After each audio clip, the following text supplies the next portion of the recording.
My Lord and my God, I firmly believe that you are here, that you see me, that you hear me. I adore you with profound reverence. I ask you for pardon for my sins and grace to me this time of prayer faithful. My Mother Immaculate, Saint Joseph, my Father and Lord, my guardian angel, intercede for me. In 1958, Saint Josemaria came to spend the summer here, in the UK, and among the people who accompanied him was Dora Del Hoyo. She was one of the first women to join Opus Dei, a domestic worker by profession, and someone Saint Josemaria trusted to look after him and all the people who accompanied him. Now, in 1958, the UK wasn't welcoming immigrants. There was an increasing number of people who wanted to get into the UK to be employed as domestic workers and remain in the country. So border officers scrutinized all those who were coming in to check they had return tickets and tourist visa and were planning to leave after a month. Anyway, so apparently one of the ways the border officers had to identify domestic workers was to examine their hands. Yeah, their hands. The hands of domestic workers are easy to spot. And that is what happened to Dora. At the border, the officers examined her hands and recognized at once that she was a domestic worker. She was detained for a whilst they checked her papers. Now, someone who was traveling with her found this procedure very humiliating. And when Dora was finally allowed to cross the border, this other person made the remark, "What a shameful way to treat people, checking their hands." Dora smiled with great peace, looked at her hands, and said, "There is nothing more beautiful than having used my hands to serve others." The process of Dora's canonization is now open, and we can understand well why. She recognized the privilege of working to serve others. For today, we find in the first reading of the Mass those words of St. Paul to the Thessalonians: "If anyone doesn't want to work, he should not eat." You see, the problem existed already in the first century. Christians who were very much ready to pray, but not so much to work. Some of these Thessalonians were waiting for the apocalypse, sitting on their hands. So St. Paul had to remind them that those idle people who were doing nothing, those who were not serving others, they should fast. Work is not a punishment. We know that too well. It is a privilege, a gift from you, Lord, a means to save souls. That is what we learn from your life, Jesus. When we see that you spent 30 years working, and it wasn't to kill time until you could start preaching or to save money for those 3 years of public life. It was an eternal choice. It was a divine choice. We know that you, Jesus, redeemed us with your suffering on the cross, but with your entire life, including your work. We see also that you, Jesus, wanted to keep the marks of the Passion on your body after the resurrection, so that we don't forget the price you had to pay for our salvation. But I like to think that just as we will find the scars of the nails in your hands and feet, and the thorns on your head, the open wound on your side, and the scars of the scourging on your skin, we will find many more marks on your body.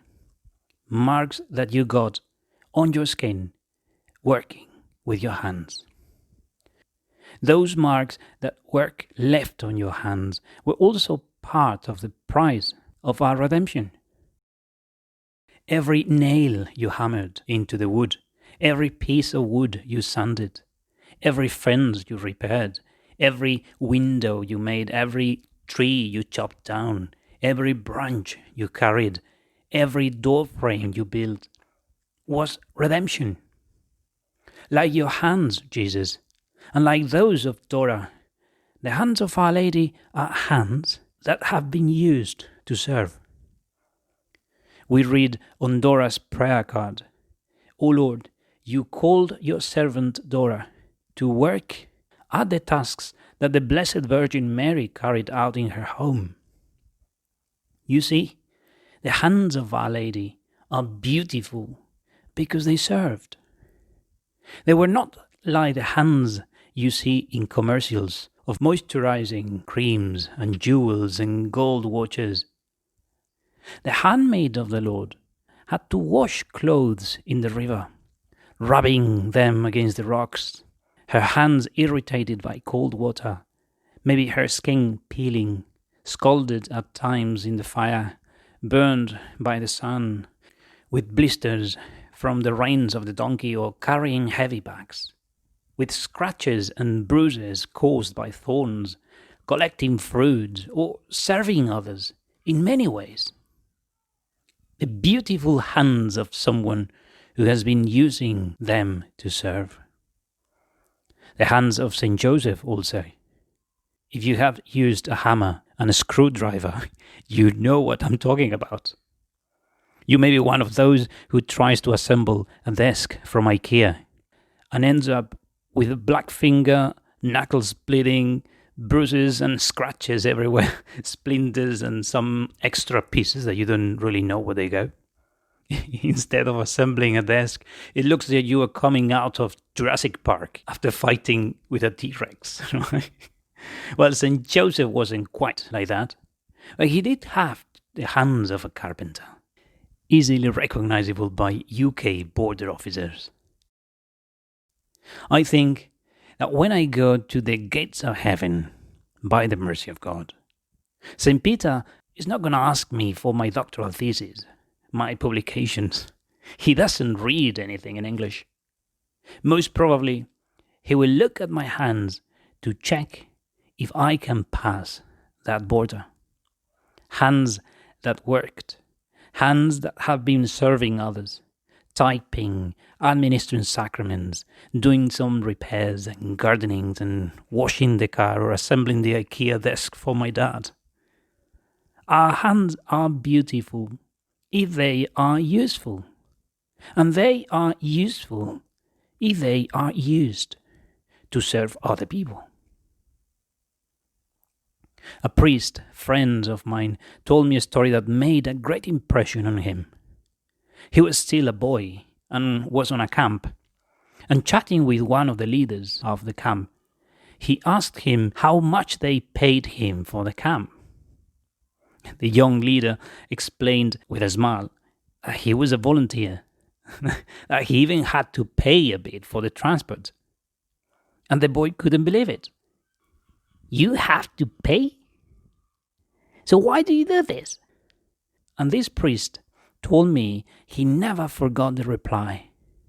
The leader smiled and said to him, "To serve is my joy." The boy didn't forget the reply, and he said it helped him a lot when he had to decide to follow his vocation years later. Jesus, how I wish I could say with my whole heart, to serve is my privilege. To serve is my joy. To work for others is a blessing. To use my hands and my whole life serving others is beautiful. Jesus, may I never lose sight of your hands and those of your mother and Saint Joseph and Dora and all the saints. May we understand that our work is service, and our service is co-redemption. That like you, Jesus, we can save souls with our work, sanctify ourselves and many others with it. Mary, my Mother Immaculate, handmaid of the Lord, may your children take after you. May we learn to be like you, to work like you, to serve like you. I give you thanks, my God, for the good resolutions, affections, and inspirations that you have communicated to me in this meditation. I ask you for help to put them into effect. My Mother Immaculate, Saint Joseph, my Father and Lord, my guardian angel, intercede for me.